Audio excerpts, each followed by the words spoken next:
Welcome back to another edition of the Pitch Putt and Puff podcast. My name is Roger, aka RGB. Appreciate everybody tuning in. Before we get rolling tonight, though, I got to give a quick shout out to our sponsor, 420 Bliss, located at 740 Hoosick Road in Troy, New York, right up in the Walmart Plaza.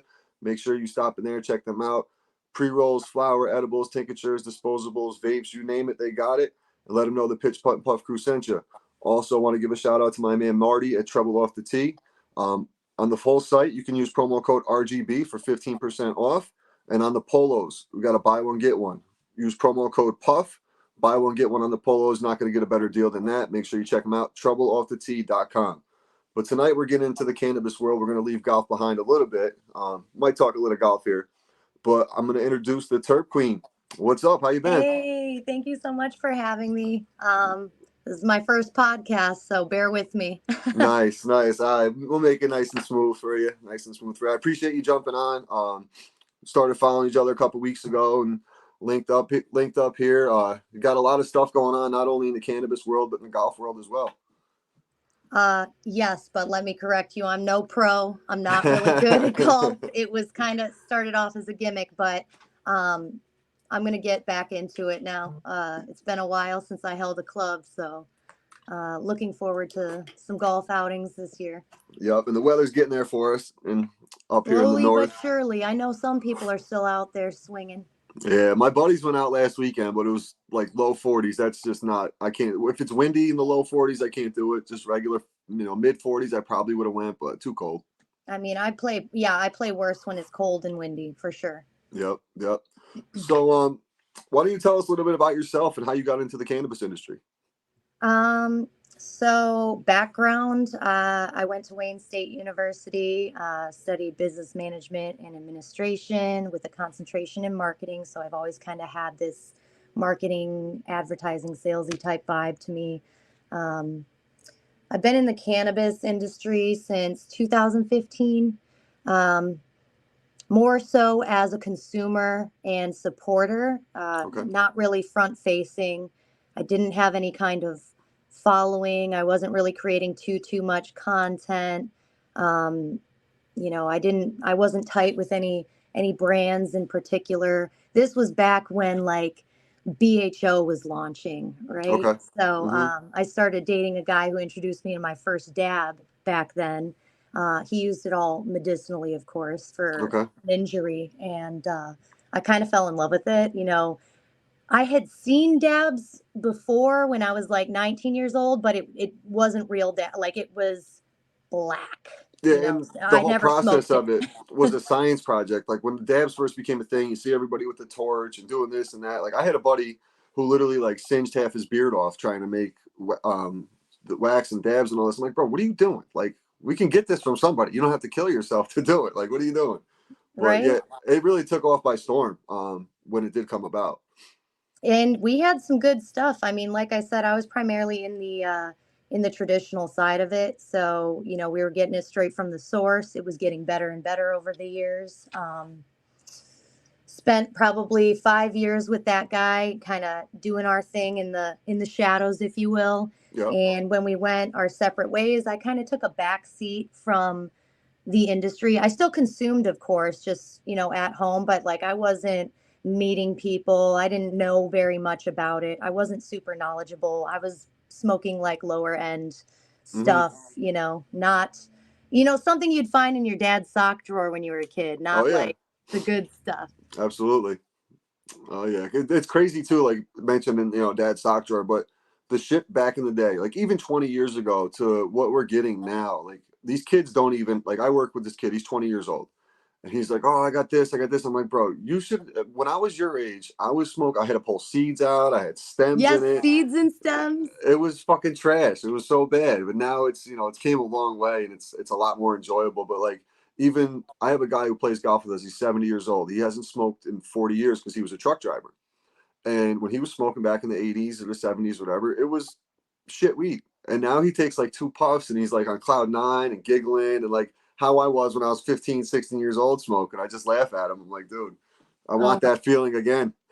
I'll never forget the first time I got high. That was amazing. I mean, I didn't actually get high the first time I smoked either. It took me a couple tries. And I remember I Hmm. was with my cousins. I lived up north in Harbor Springs. It was winter and we went sledding in our pajamas, didn't give any fucks, Yep. like went inside and my Aunt Linda had made us apple pie and put a scoop of vanilla ice cream in there. And that was the first time I had eaten after I'd been smoking. And I'm like, there's no way Aunt Linda didn't know. I was like going crazy over this store-bought pie when my grandma makes the best pie. Sorry, Aunt Right. Linda, but you know, we're hiding under the blankets eating our pie and ice cream. It was a Just good giggling and time. shit and not even knowing what you're laughing at.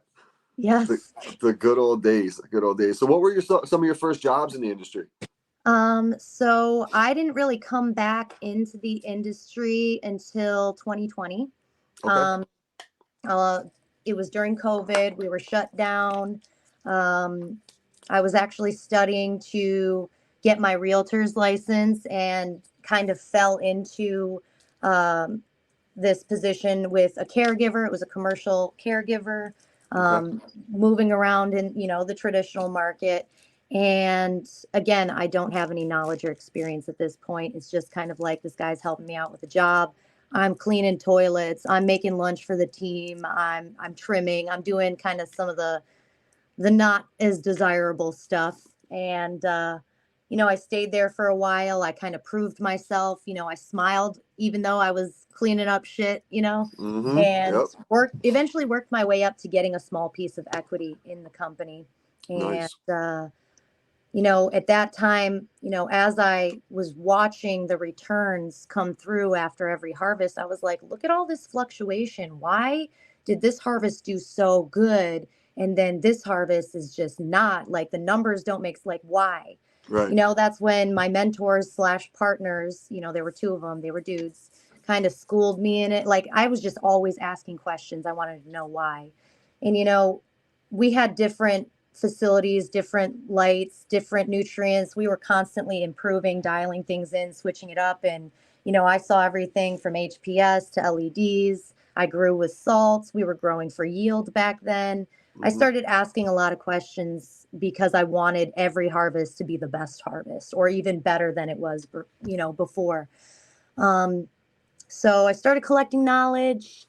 Um, I kind of started filming myself when I started moving beyond like trimming and toilet cleaning and Right. Right. now I'm defanning, now I'm skirting, I'm doing. And I remember the first time I did a defan, I was like, "Oh my God, why are we doing this? This is a healthy plant. Why are we taking this off?"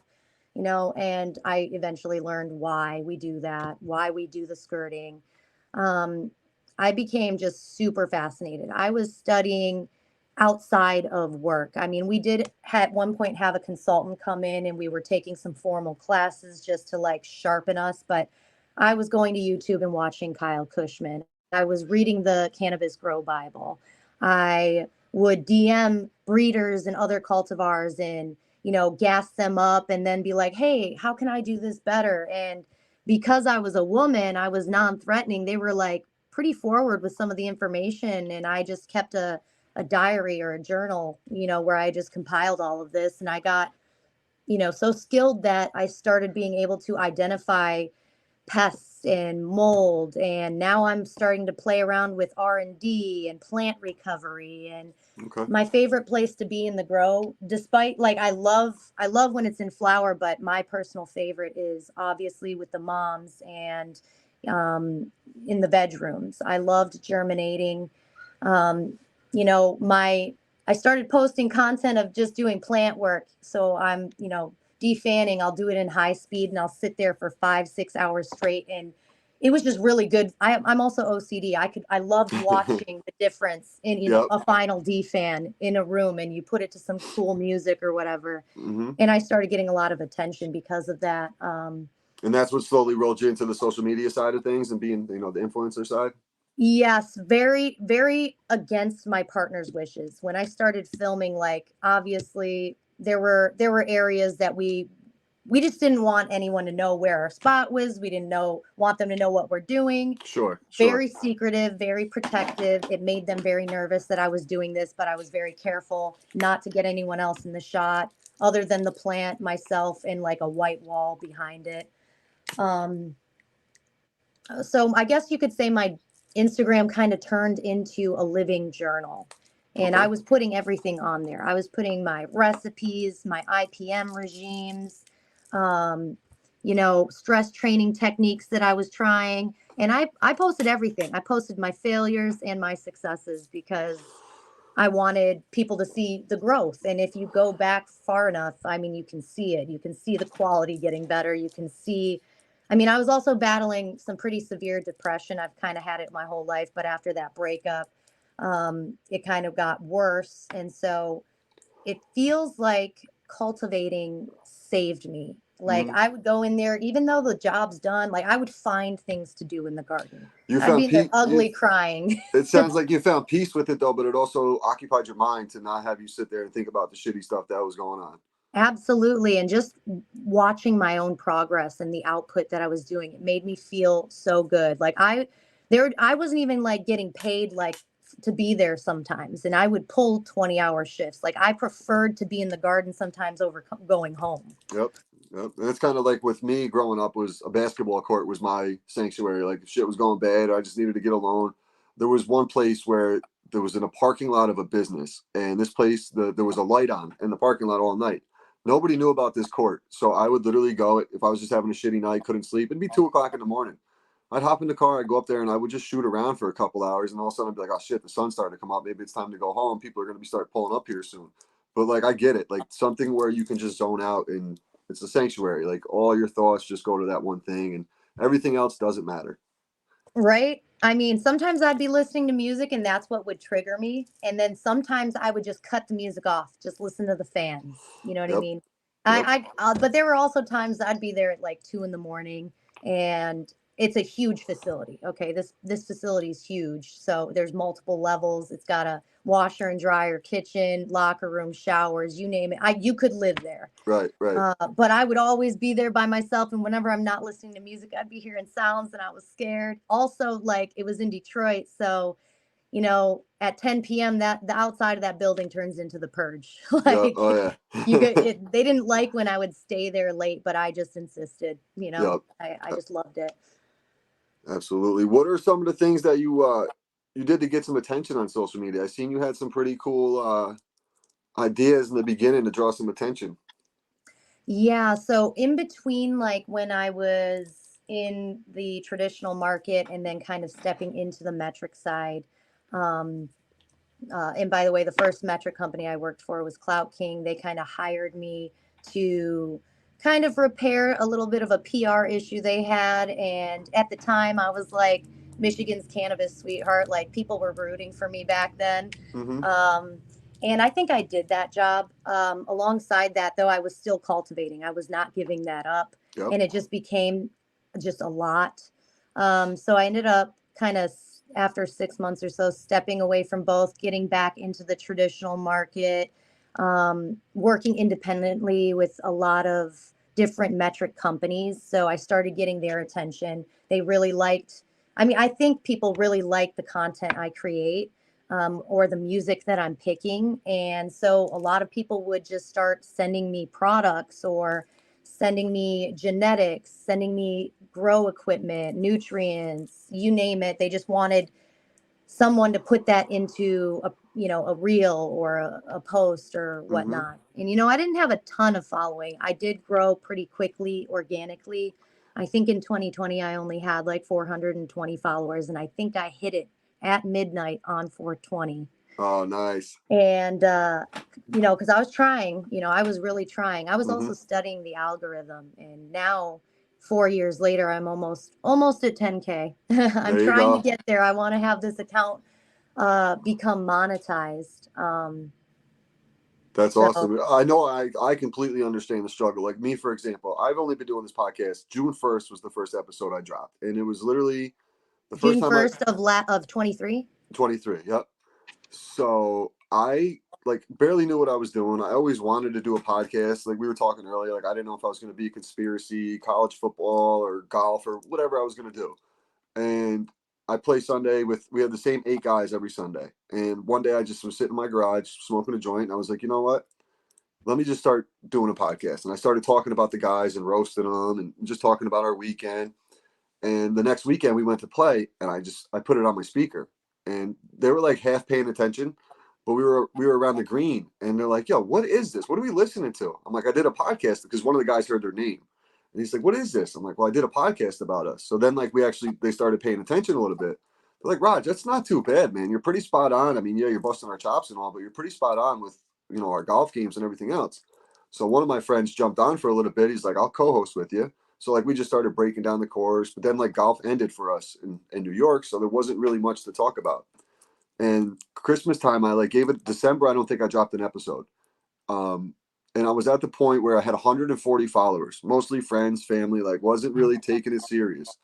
And I said I had a conversation with someone, and they were like, "You either have to go all in, or it's not worth it when you get into the podcast."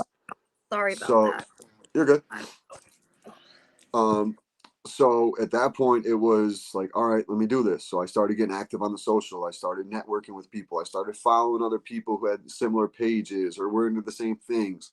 But then it started building relationships with people that like, I got to the point where I wasn't afraid to like what people thought, especially with the cannabis shit. It just become legalized in New York. So it's kind of like, okay, people know I've been smoking for 20 years, but now it's to the point where I just don't give a shit.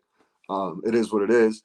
And it also gave me an avenue to where I can stand out because there's 1,000 golf podcasts and golf pages and this and that. But like I did the golf ball smoking the joint. So maybe if you scroll by it, what was that? I'm going to scroll back up just to check it out. If you like golf and you like smoking, boom. And that's kind of how it slowly started growing. And I just hit 1,500 yesterday. So from 140, Congrats. Yes. 140 at Christmas to 1,500, and just the connections I've made, like I've had XG from Tinfoil Hat on. I've had Brian Athey from Four Left. Like all these guys are big in the social media world, yourself included. Like I took the shot. I figured look at my followers, look at it. Like I ain't got time for this shit. Like I appreciate I was people. there though. I was there at one point, and people need to, you never know where somebody is going to be. And something that I like to say is I never turn down a tour. I never turn down an interview.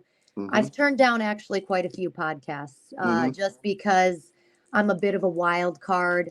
I very much lack a filter. I just Yep. don't have one. And I also don't give any fucks. Yeah, and that's the hard thing too. Like I'm the same way, but like certain things I have to filter out, and there's topics that get brought up, and it's like I want to go a certain way, but it's like okay, take a deep breath, keep it as professional as you can, and go, keep it where the lane you want to stay in, and Yeah, that's some of that's just for those at home sessions, like yeah, with your crew. exactly, and the crew gets it. So like especially the pitch putt and puff boys for the most part. But yeah, it just started like that, and the growth, it's a struggle. Like it's the networking. Like I'm with a golfer gang network to where there's like 15 other golf podcasts, and we're all monetized in the same network, and we're working together, which is really cool. So it gave us a whole different channel to okay, you had this guest on, can I get them, or I just had somebody on, I can link you up with them. Like we're working together, and that's I the good thing. love that. Yep. And then what you just said though, you were there. So like a lot of things I've noticed that people who started at the bottom and worked their way up are more willing to jump on. I've reached out to a couple of like golf influencers, and they have 400, 700,000 followers, and they want to get paid to come on. And I'm like, listen, I'm not making any money. I can't pay you any money to come on here. And I understand it because that's the avenue they're in. I don't think ever, if I was ever to blow up, that I would charge somebody to go on their podcast. I would probably jump on all the small golf podcasts I could, just because, like you said, I've been there, and it makes a No, difference. I would charge somebody that doubted me. If they doubted me back in the day, you're gonna pay later. Yep, yep. And that's the thing too. Like you slowly start to see, even like your close circles. Like it was all fun and games in the beginning. Like I have like a two, like my golf guys are golfing on Sunday, and then like the guys I grew up with, my close friends, and they'll jump out on the pitch, putt and putt when they can. But they all got families and kids, so it's tough on the weekend. Oh, But quick question. Are there rules about vaping? Because like I'm gonna do what be you got to do, honey. okay. I'm smoking right now. Um, Usually on YouTube, it's just like the 10-minute mark till they care. So I usually try to wait till the 10-minute mark. But which we call so like all my buddies, like a couple of my close friends, I got friends in Texas, and they're like, but what can I do to help you? I'm in New York, they're in Texas, what can I do to help you? And they're just sending me guests. Like I had Duro the wraparound last week. I saw that. That was Yeah, so cool. I'll never forget that song. And he got a strain for it too. yep, it's sitting right here actually. The ice cream paint job. Oh man, you got to get another sample of that. I would love to try it. I'll get you one for sure. I could definitely get you one. It's nice too because it's a THCA, so you can ship it all over the place and not have to worry about it. But once you fire it up, turns into Delta 9, and you're good to go. Hell yeah. So I've learned, and that's the other thing. I've learned so much doing this podcast, not only on the golf side but the cannabis side. Like I've had growers on. I'm like, what's the difference between THC and CBD? And it's like where you grow it to. Like so much shit I would have just never known. And There's it's still so much shit I don't know. It's almost like there's so much knowledge out there that I don't know if I'll ever be able to get all of it in my lifetime. I feel like time is so pressed. Like I missed out on a lot when I was cultivating. I missed out on a lot of events, time with my friends and family. I had a lot of FOMO, but there were no days off. There was no, yep. when you've got live plants and your rooms are full, and every harvest counts, like you just can't do it. Yeah. You've got to make your commitments and bite the bullet. And that's, kind of what I did. And so now in the position I'm in now, it's just nice to have a little, I don't want to say free time. I do control my schedule somewhat a little more, but it's just a lot of travel. Listen, I seen your schedule when we first started talking, and I was like, "Yeah, whenever you're free, I'll make time," because your calendar was literally booked up for the next 3 months. So, I think I only sent you 3 months worth, but like I've got the whole year planned out. Those are events that I want to attend. Cannabis things. There's a reason. I either want to meet somebody there. I want to go to that particular destination and cross two birds off with one stone, if you will. Because last year I made a bucket list with my life coach, and I tried to marry my personal bucket list with cannabis. Okay. So I don't always attend all of the events that I plan to, but I want to have a record of it. So if I miss it this year, next year I can check it out. Yep. And just keep it on. Yeah, just keep on track because that's what my buddies have a bucket list. They're big Cape Cod golfers up in Massachusetts.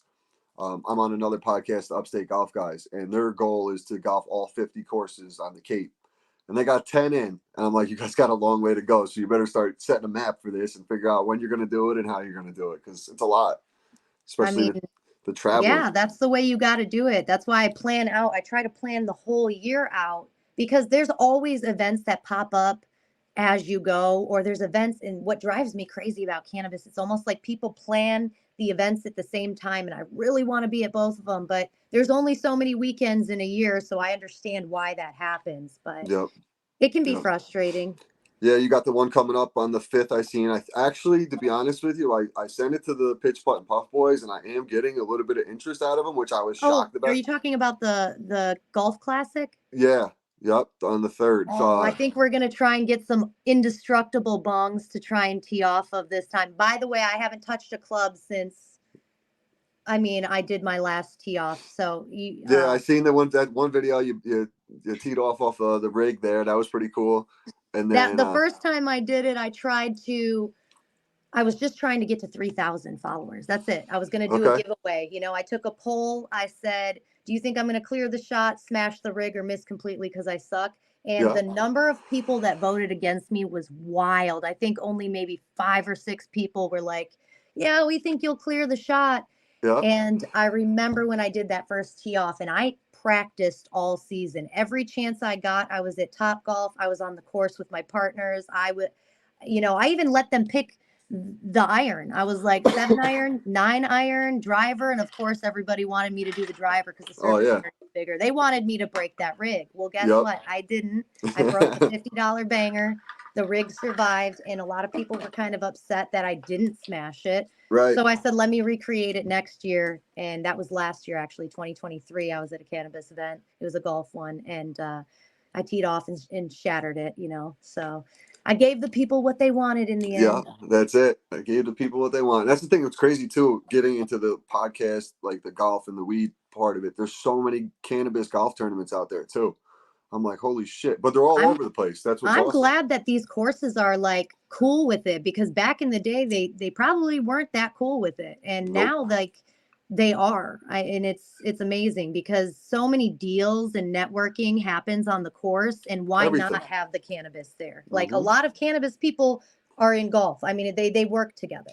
Exactly. And that's what people are slowly starting to realize. Like, I have a municipal course where I don't think I would ever ask them to do it because there's a playground right there and like parks and stuff. So, like, it's not even like I know the answer is going to be no. So, it's not even a place to ask. But, like, we have an event coming up in July at a private course, Orchard Creek. I'm working with New York Auto Flower, Helium Collective, both been on the podcast. And we got like long drive guys coming. We're trying to do some pretty cool things with it. So, I might have to come out there for that event. Is that what, in July? yeah, that was July 17th, so it's like a Thursday. Yeah, I'm gonna Y- try and come out there for that. I would love to bring Hills with me too, Yeah, because I that'd be know dope. she mentioned she'd want to come out. Yeah, we'll get you guys set up. I'm gonna try to get some real cool content that day. Just different things. We're just because it's the first one up here. No one in upstate New York has done it yet, so it's gonna be trials and tribulations, obviously for the first one, but the course allows it and things somewhat go smooth. I think we'll be in good shape to continue it down the road as well. Yeah, I mean, if everything goes well, then definitely do another one. And it's almost like you could do a tour. It doesn't always have to be at the same course. You just Same start, course. feeling these guys out and seeing which ones are going to allow it, which Mm-hmm. one makes sense for them financially too, right? You Yep. could pick a dead ass day or an off season or when something big is going on somewhere else, and they'll probably be more open to it. That's exactly it. Like we have the racetrack up here, which is big for us. Like the Saratoga racetrack, they have the Belmont coming up for the next couple of years because of the construction going on down there. So like they're expecting like an extra 200,000 people up here, and they have nowhere to put them because it's just too small up here. There's nowhere for, like hotel wise and stuff like that. Like where are all these people going to go? So it's going to be backed up all the way to Albany and 45 minutes away, hour away from the event and shit. People aren't going to want to deal with that. It's going to be chaos up here all summer long, all summer long. But you also do a lot of work with the women in the cannabis. Tell us about that. You started a little group chat and such. Oh my gosh, yeah. So when I started cultivating, I didn't really know a lot of women that were doing what I was doing. And I'm so sorry, my dog is barking right now. Can I Yeah, we can pause it for a second. We'll take a quick break. so sorry. Good. I'll Back. Just want to say the smoke of the night. Got to mention 420 Bliss again. The smoke of the night is some Uptown Funk infused with some Keef. It's a hybrid, smoking at about 41% THC. So far, so good over here. No complaints. But back to the Terp Queen. yeah, so women in cannabis.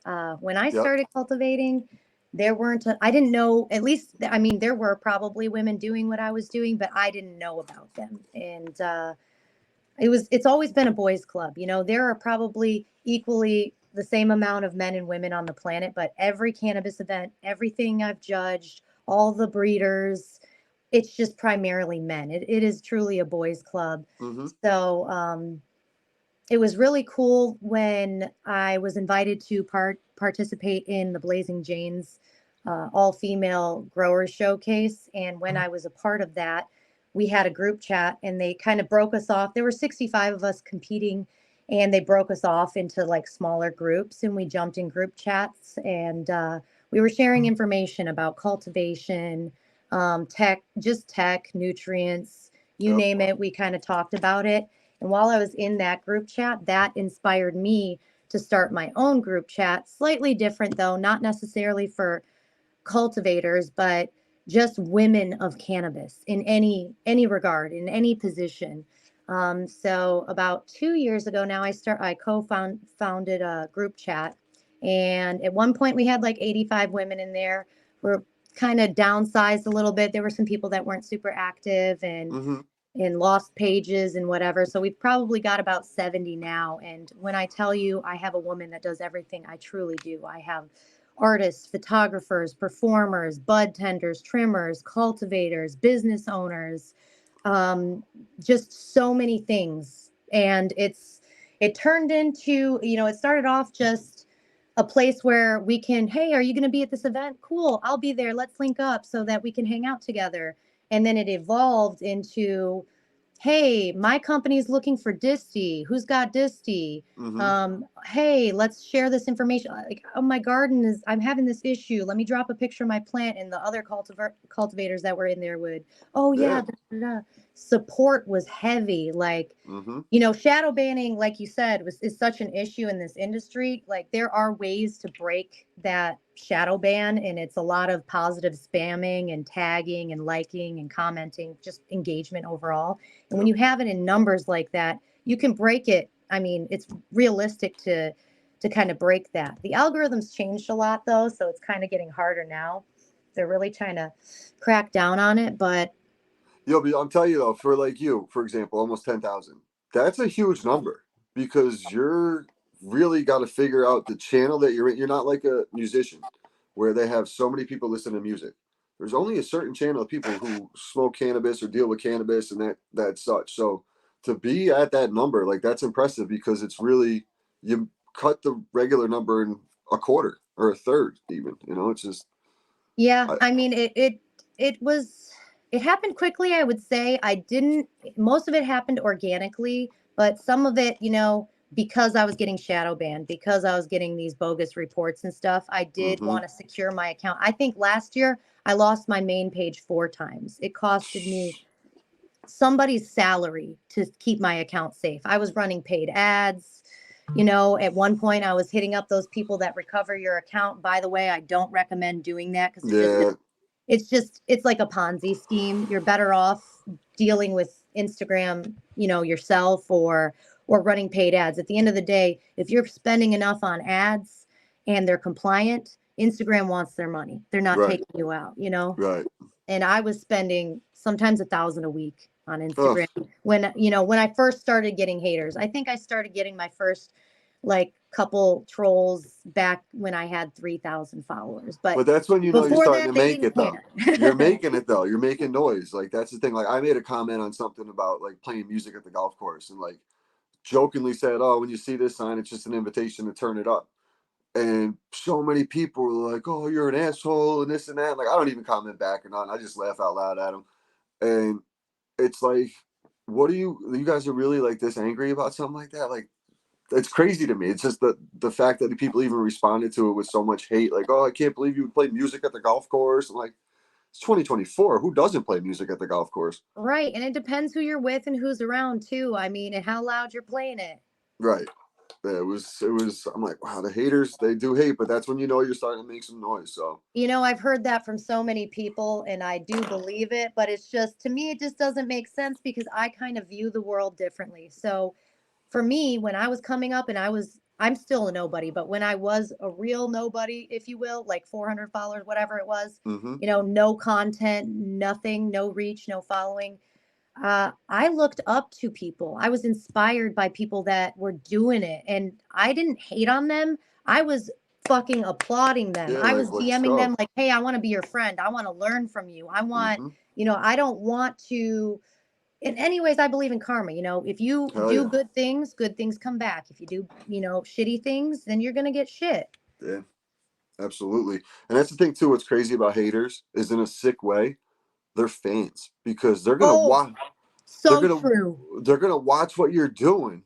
On a loop, bro. They're feeding my algorithm more than me, and I Yeah, watch my shit a lot.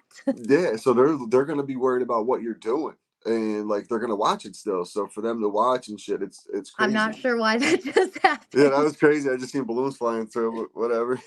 My phone's just like celebrate. Hell yeah. But yeah, the haters gonna hate. Um, Uh, that's funny. My next question for you was, what would you say to those haters who doubted you? oh man, I ran over like, well, what if he with my boss? I was like, what if he asks me about something like this? He's like, don't say that, because I was like, this is what I'm gonna say. Yeah.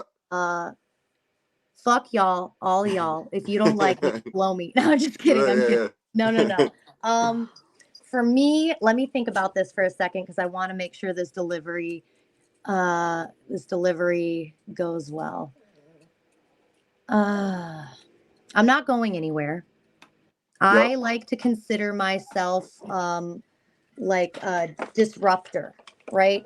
I like I said, I don't care. I don't give a shit, but other people do, and I'm going to say things that lots of people probably think about, but I'm so sorry. You're I good. say things that people think about but won't don't have the balls to say out loud. You know, I want to speak for the people that don't have a voice. My intentions are always good, despite my delivery being kind of shitty. I'm so Yeah. sorry. I have to pull her over here. This is Princess. Princess. Terp Princess. Hey, be nice. So what was I saying? What were we talking about? I'm so sorry. You're Stoner talking about brain. the haters and just like you're not gonna be going anywhere. Oh yeah. Oh yeah. Okay. So at the end of the day, it's about bringing to light a quality products, you know, something that you've got integrity, you're not cutting corners, whether I'm growing the product myself or I'm supporting someone that grows it, you know, and I'm sharing knowledge and information, or I'm educating a bud tender or a customer or whatever it is. um, but with regards to my haters, it's just like, you know, if you've got all this time to come and look into my lane and hate on me, imagine if you invested all of that time and energy into yourself and chasing your own dreams. You'd be hmm right where I am, if not further. Yep. So, you know, and that's something that I feel like's kind of changed over the years. When I first, you know, came on my first live stream on Instagram and I didn't know anybody, Yep. I didn't even know what to do for content. I was just literally like telling my story. And during that story, I actually kind of got choked up. Like I had some tears kind of hmm welling up in my eyes. And the amount of support and love and like community that I felt in that moment was crazy. I was like, wow, I really like this. Like I could do this, you know, and a lot of it came from the traditional market. Yep. And But you I were feel being like real, so people appreciate someone being real. Like that's why, like I try to keep this as natural as possible. Like, yeah, I have a couple questions I want to ask and stuff, but like I don't want to make it sound like I'm reading off a script to you the whole time. You know, it's like you right, just want to right. keep it as real as a conversation as possible. Like I feel if we were sitting here right now, this would be the same conversation we'd be having anyway. Yeah. That's just I mean, I think that this plant, what it does beyond its medicinal benefits, right, in properties, absolutely. is it brings people together that otherwise wouldn't have sat in that same room together. Like hmm just so diverse. Yep. So diverse. And I feel like some of the people that are memeing and trolling or, you know, just kind of bashing, it's really just insecurity. It's their own things that they feel inside when they watch what you're doing. It makes them feel some type of way about themselves. So I hmm try really hard not to take it personally. And most of the time I don't care. I don't like to block people because again, those haters feed my Yep. algorithm, but sometimes I do need to go that route because they will take it to the extreme. At I least can what I've imagine noticed in too. the last 2 years, it's just, you know, the industry is it's like split in half, you know, not just the sides of the market, but just the support and the hating. Yeah. Because when I was in Spain and I was in another country where it's not legal, connect like there was no hate. There's Yeah. no haters, you know what I mean? They're Yep. all What on the same team. What's cool too is like most like the my sponsor 420 Bliss, the dispensary, it's ran by Ty. She's a female. It's great. Like she's awesome. She's got a bunch of like there's so many females that work there, and like she's connected me with a couple other ones, and they're all females, and I'm like, oh cool. Like it's it's surprising, to be honest with you. I was surprised how many were involved in it, especially up here in New York. But it's cool to see because it's I mean, not for nothing, but the women are probably a lot better in the garden than the men.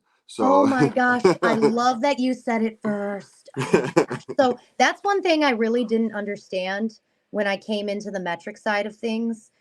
The women are the fuel sometimes. We're like the engine. Sure, uh, the dudes might have ownership or management roles or whatever, but the women are behind the scenes and there's a lot of them and they, you know what I mean? Anything he can do, we can do better sometimes. I mean, yep.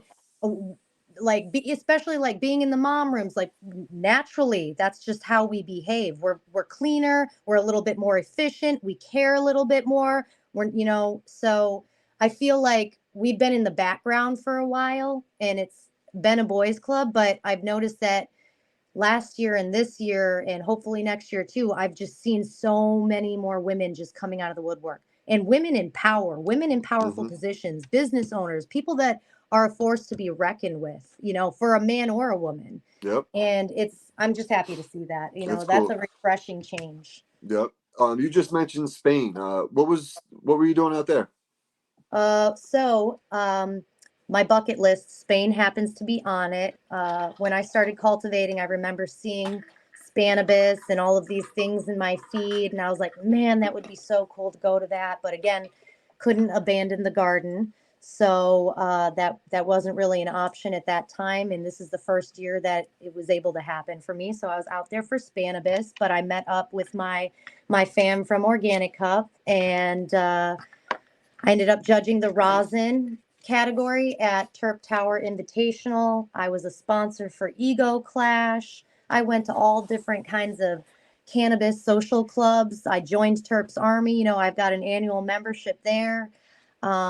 I met a bunch of dope local people with just crazy knowledge in their mind and so much talent and skill, like things that go way over my head. Like I'm not Mm-hmm. there yet, but it was very impressive. And the amount of love and just kindness that they had blew me away.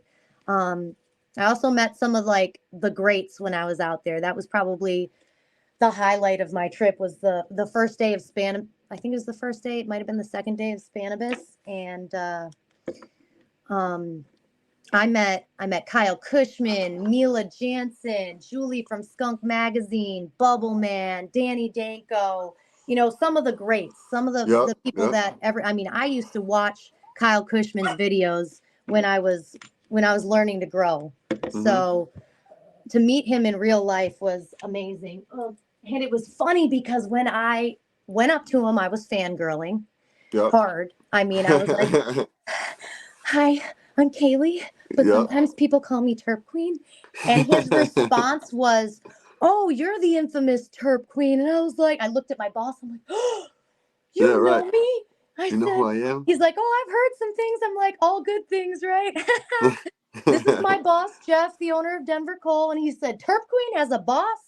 And he's like, she's very hard to control. She's a disruptor, you know, like, and then we all had a That's laugh cool about though. it. But I can't believe he knew who I was. I can't Yep. believe Mila spent so much time with me. Like, I bought a copy of her book. She signed it for me. I asked her about her past because obviously I haven't read the book yet.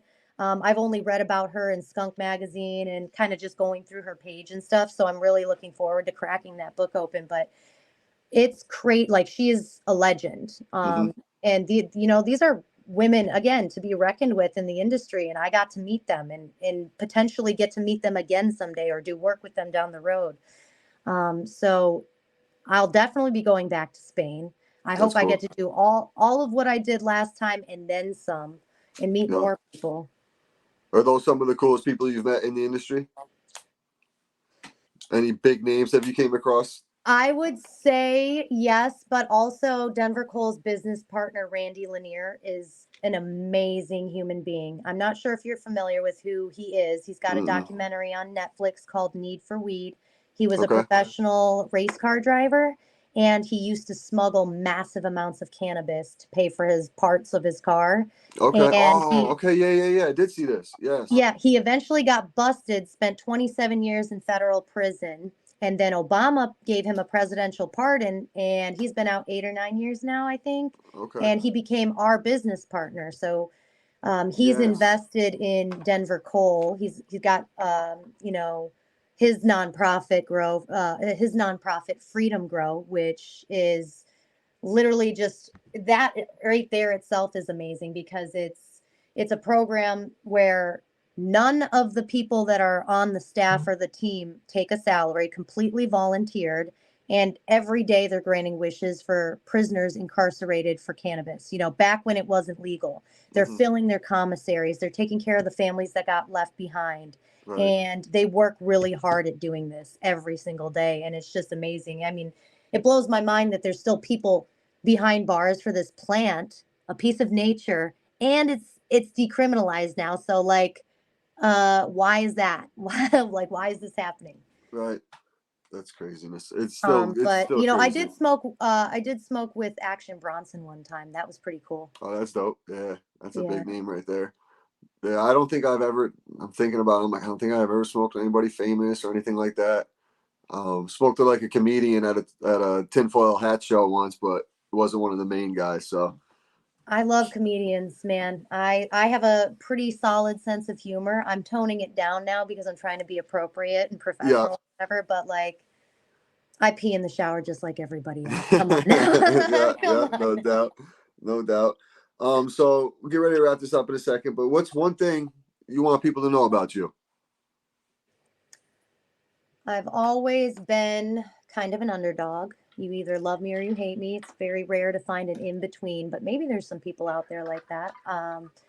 I've never changed. I've always been the same since day one. You know, my personality, my character is very much the same. The only thing that's changed is my knowledge, my maturity, um, you know, experiences. But one thing about me is if you tell me I can't do something, I'm going to get tunnel vision on that. If Yep. you tell me I can't golf, you tell me I can't grow or I grow mids, you tell me I can't rollerblade, you tell me to do Whatever. that I can't do something and I've got tunnel vision on it and I'm going to make sure I make you eat those words. So, Mm-hmm. um I've been really lucky that I've had some support in some unexpected places and some flops in some surprise places. So Sure. I don't plan on changing anytime soon. I think I'm gonna probably die in this industry, Okay. and Yeah. that makes me very happy. I'm Yeah. I'm grateful just to be a part of it, just to be where I am today, and how much I've grown. Doing what you're passionate about. It doesn't even feel like work. It really truly does not. I Nope. mean, it can be a little when you travel a lot and when you've got like serious deadlines, sure, but like there is no other industry like cannabis. There Yep. really isn't. Yep. So I usually wrap up the show with three questions. Obviously today I'm not going to keep them the golf questions. We'll keep them in the cannabis world. What's your favorite strain? That's very hard because it changes so often because you can't smoke the same thing forever. But If you could had only, to. if I had to pick one, I would probably pick Michael Fang's original grape stomper. I Okay. haven't had it in years. The terpenes that I'm partial to are like candy, fruit forward. I Yep. kind of try to avoid the cheeses and stuff, but I like Skittles, runs, cakes, Yep. Yep. blues. Yep. Um, Same. but probably grape stomper. Yeah. It's been a few years since I tried it, so I want to find the real thing again and get it. That's the problem. They can't because everything's been crossed so much. We can't find the Well, I OG just shit. go to the guy who gave me the original, Oh, Michael there you go. himself, and Yeah. I'm lucky to know him and got him on speed dial in case I need Oh, to get that's another nice. hit. Yeah, OG sour diesel, like the old school sour diesel for me is what I grew up smoking. It was something to where it was such a convenience. Like anytime you wanted it, it was just there, and then all of a sudden it was just gone. Is it your Uh, favorite right now, though? right now, right now it's probably hmm. I'd say I'm a Kush guy, um, for the most part, but yeah, I do like a haze every once in a while, like a lemon haze. I do like a Yeah, nice lemon haze. So I'd probably say lemon haze is I the love me some citrus. yeah, Lemon, lime, orange, all of yeah, that. Yes. yeah. I do need that flavor. I mean, the old school grapes and purples and shit were always good. We had a nice blueberry strand up here from Oh my my gosh, I'm so glad you brought that up. I will make sure to make it a point to send you a little bit of Denver Cole's blueberry muffin. I know I didn't mention where I'm currently working, but I'm wearing the yeah. shirt. It's not the highest tester. It usually tests between 25 and 27%. Sometimes we can get it up to 28, 29, but majority of the time it's around 27.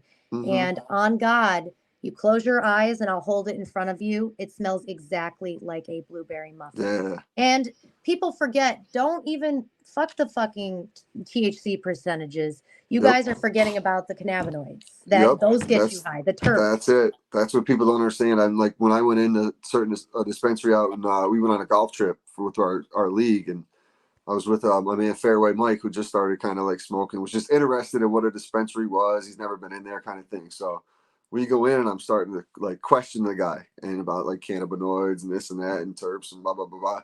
And Mike's looking at me like, "How do you know all this shit?" And I'm like, "Mike, I don't know. I watch a couple YouTube videos here and there, learn a couple things, and pay attention to what the fuck I'm doing." That's really all it comes down to. But yeah, I'd say like the lemon haze is probably my favorite right now. But overall is sour diesel, old school sour diesel. It was Okay. Jack Herrera sour diesel back in the day. I actually just got my hands on some Jack Herrera. I didn't get a chance to smoke it yet, but I will. Oh yeah, I bet you will. Yeah, I I can't. sometimes I keep, when I get those little special gifts, I'm saving those for the right sesh. Hmm. When people come over that I'm like, you know, I don't really trust this person, but I am going to support them because they have never shown me otherwise. My gut has always been my best advisor, and sometimes I won't Yes. tell you when my gut's fluttering. You know what I mean? I'll keep it Sure. inside and I'll just be more observant. But those kind of people where my gut's fluttering, you're gonna get some of the lower end stuff. You know what I Yep. mean? The Yep. special stuff, that's for my crew and me. Yep. Yeah. Slow That's for play a those. bad day You slow or a play good those other ones. day. What do you prefer smoking, joint or blunt? Both, but it depends.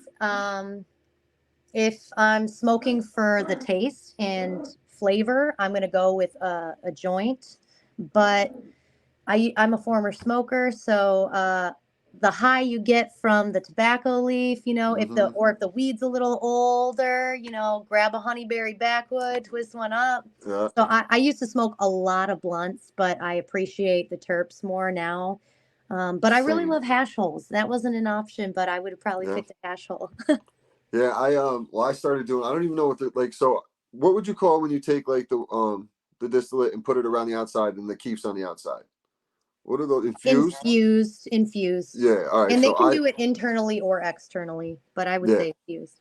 Yeah, so I love those. Like those are my favorite. When I go down to the city, in December, I help my buddy with his Christmas tree business, and there's dispensary at every other 5 feet. So we'll stop and just quick grab one. And those things, they burn so nice, they burn so smooth.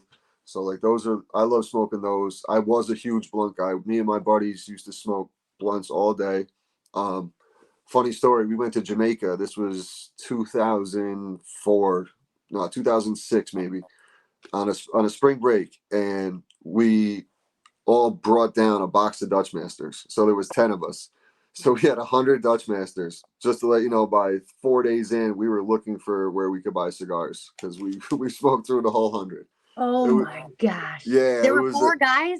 There was 10 guys, and we Oh, all 10 brought. guys. Okay, I'm Yeah, like, four guys? How did you guys do it? nah, we went hard.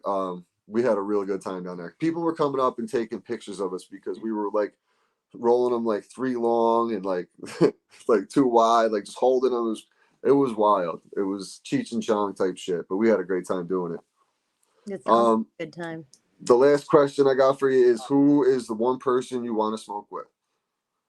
Oh, I have to pick one. I used to have a list of this somewhere in the archives because Yep. yeah, if you write it down, you can manifest it or whatnot. Hell yeah. So I'm going to have to give you a couple options because I Sure. can't really just pick one. But people that I have smoked with, honestly, and enjoy it, my best friend Melinda, known her 23 years. She is a very unique person, and when we get together, it's amazing, and I love bringing new stuff for her to try. Um, I also really like my pal Dogman Mike. He is probably going to hate that I'm bringing him up. We joke all the time. I'm always like, "You're my best friend." And he's like, "We're not friends." Like it's all joking, but like we hang out all the time. Yep. I used to jar his shit up for him. But people that I would want to like a celebrity, let's say, probably Jim Carrey or Mel Gibson. Jim Carrey because of the humor, and I think that they're both woke individuals, and I'm woke, if you Yep. will. Yep. Yep. Same. And Keanu Reeves because he's very mysterious and he's a gentleman. Yeah. And He's just a good dude. He's yeah, just. and I feel like the energy would be there. It'd be good. I want to pick his brain.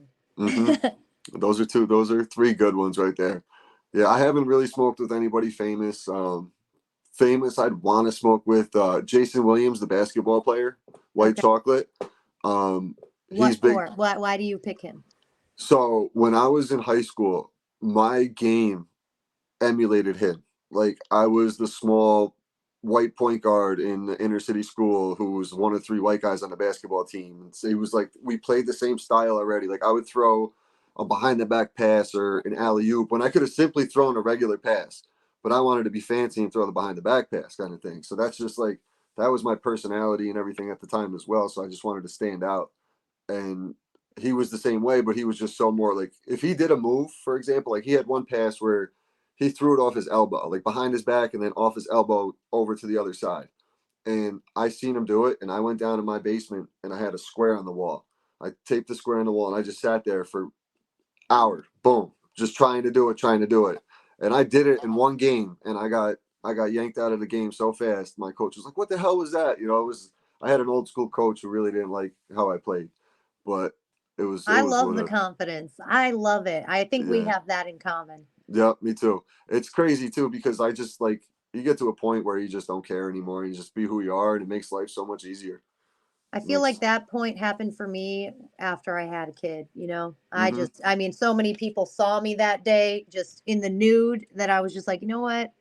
All that matters is X, Y, and Z. So all the other stuff is just noise and there's just distractions trying to take me off my path. I know what my purpose is, and Yep. I'm keep just focusing on that.